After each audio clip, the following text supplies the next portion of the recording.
our life. We gaan weer verder. The chirping of the crickets in the tall grass greeted you. Quiet and familiar. Ik heb heel even een ijsje trouwens ondertussen.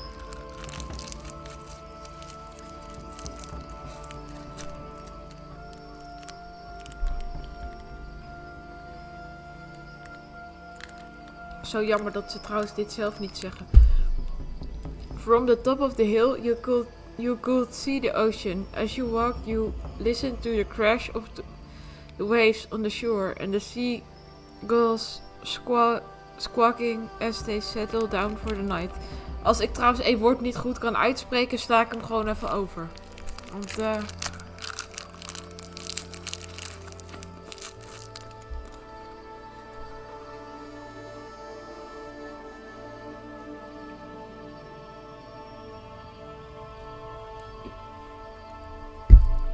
You always loved the ocean. It was so much fun. Sorry, klinkt waarschijnlijk heel raar met dat ijsje in mijn mond. You loved to hear stories about the sea, about the merfolk and sea serpents. You imagined living far beneath the waves. You didn't enjoy the beach as much, especially the sand which got absolutely everywhere. Eigenlijk is deze het meeste mij, maar ik neem deze wel. Want ik vind het toch ook leuk. Nou, gaat lekker. Ik vind het ook wel leuk om verhalen te horen over de zee. Sometimes you could almost convince yourself you had seen the flash of a shiny mermaid still in the distance. You took in a deep breath. You wanted to try relax and couldn't. Ik dacht even dat er stond, you wanted to try relax later. You weren't sure what, but something told you weren't alone, so you glanced around.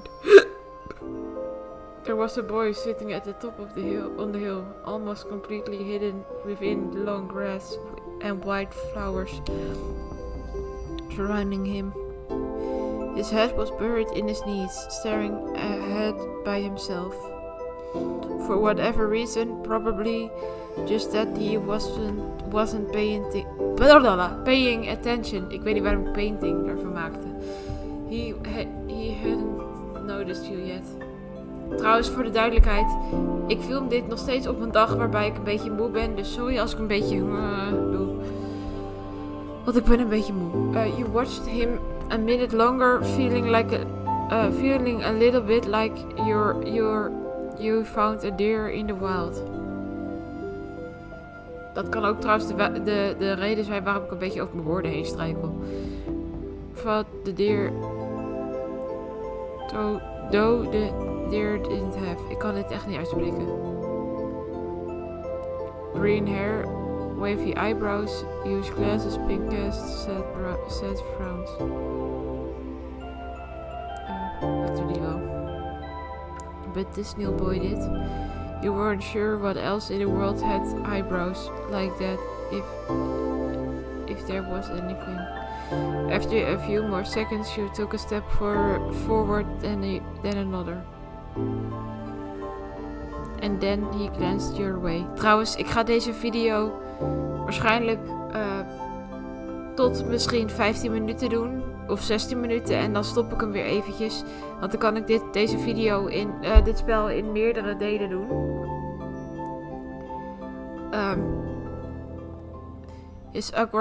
His aquamarine eyes reflect the light of the moon. You stopped, raising a hand to acknowledge him and show you weren't scary. Ik zeg dat ook meer omdat ik dit spel gewoon even in een paar delen wil doen. Omdat ik ook een keer gewoon de storyline een beetje in een voorzichtige modus wil spelen. Hi, hey Space Cadet, are you lost? Ik doe wel hi. With a start, he jumped to his feet, his hands balling into fists at his beside. He didn't say anything, just stared at you in a strange way. He'd been crying. There were traces of tears on his cheeks and his knees, soaking them of his shorts, and his eyes were still shining with a few more. You've obviously caught him off guard. His pink cast seemed to glow in the twilight, though when he caught you staring at him, at it, he did his arm behind his back. Something the man earlier had said stuck to you. Cove? Ah, eyes wide. He studied you. How'd you know that? If you touched the money in your pocket, feeling it crinkled beneath your fingertips.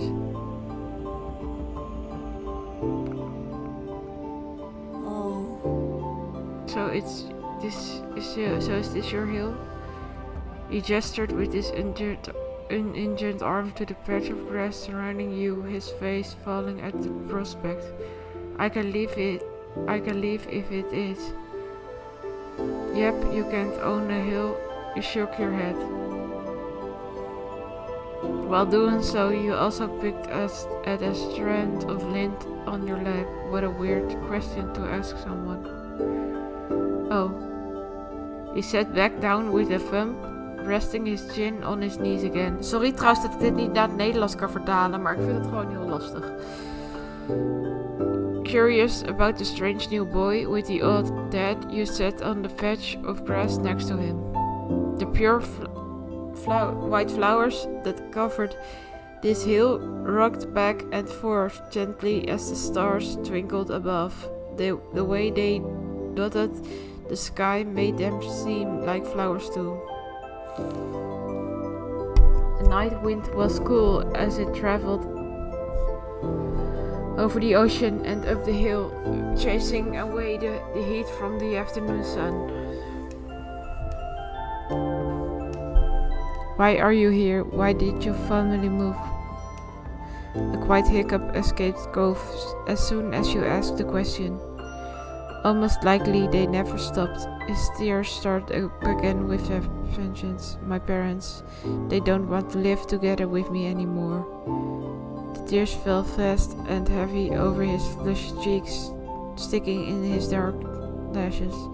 My mom made my dad leave, and he took me with him, and now we have a house here and I want to go home.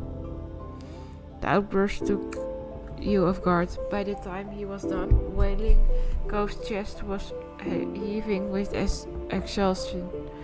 He sniffled and removed his glasses, wiping his eyes with the back of his hand before he puts them back on again. I hate this place. I want my real life back. I want my mom. I'm sorry. Your dad seems kinda nice. You like it here. You just have to get used to it. Stop it. I'm sorry. He slipped his hands underneath his glasses and pressed his fingers against his eyelids. Cove would himself up again for another long crying fit. You felt bad, sorry trouwens. You felt bad for him being forced to come here with no choice. You couldn't imagine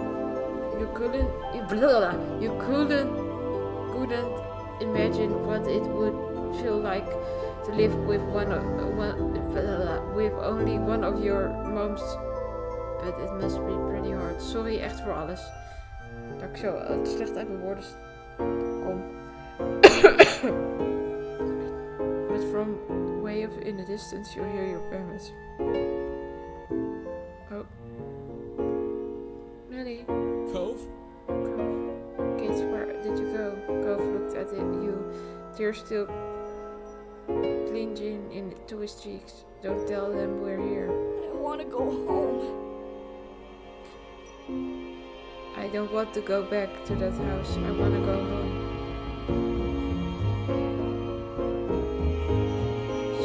Sorry, I have to. Stretching as you stood, you tilted your head back down to look at Cove. I can't lie to my puppets. And they're gonna tell him. Slowly Cove stood up with you still looking at it, reluctant. His dad's voice rang out again. Cove, can you hear me? He looked towards the sound of his dad's voice, silent, and turned away while rubbing his not-bandaged arm. Sorry. I still don't want to go.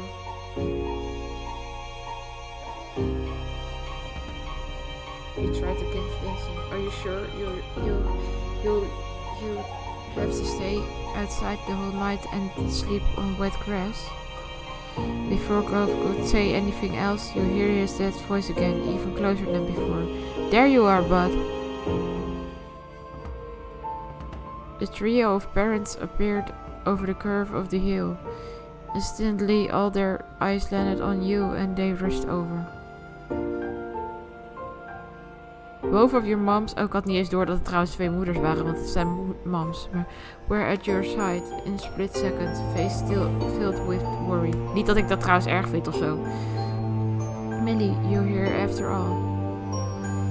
We had been at the park to check for Cove.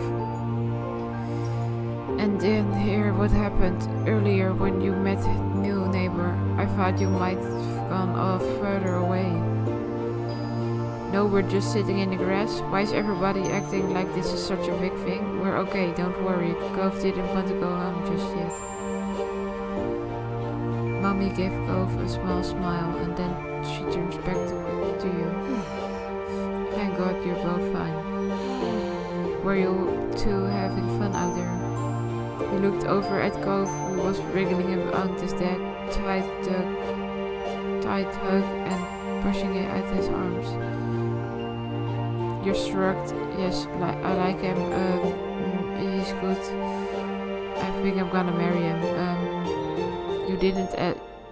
You didn't think that was the right word to describe it, but weren't sure what else to say to your moms. Finally, letting go of his scrolling son, Cove's dad turned to the three of you. That's okay. Thanks very much for finding him. I really don't know his neighborhood. Good thing Millie knows this whole area so well. Absolutely. We should be getting home now. It's been a long day for us all. Say goodbye, Cove. Bye. Oh, sorry trouwens, mijn mediabron stond nog aan. The two of them walked off into the darkness. Ik heb net trouwens nog een Minecraft video opgenomen en ik was even vergeten dat ding uit te zetten. Heading towards the neighborhood, you watched Cove's bright pink cassette turn until it disappeared. Tell you what, we have a proper playdate tomorrow, okay? Your new friend's dad wanted to bring him by to see you and Lizzie. How does that sound? Sure, I can show him my stuff. It sounds like words. You're nodded, tucking your head down. Both of your moms laugh, the sounds overlapping into a warm, familiar chorus. Mommy put her arm around your shoulder and led you towards the path. Satisfied and more than a little ready to go to bed after all. Ja, ik krijg zoveel berichten binnen. Exciting day, you followed them home.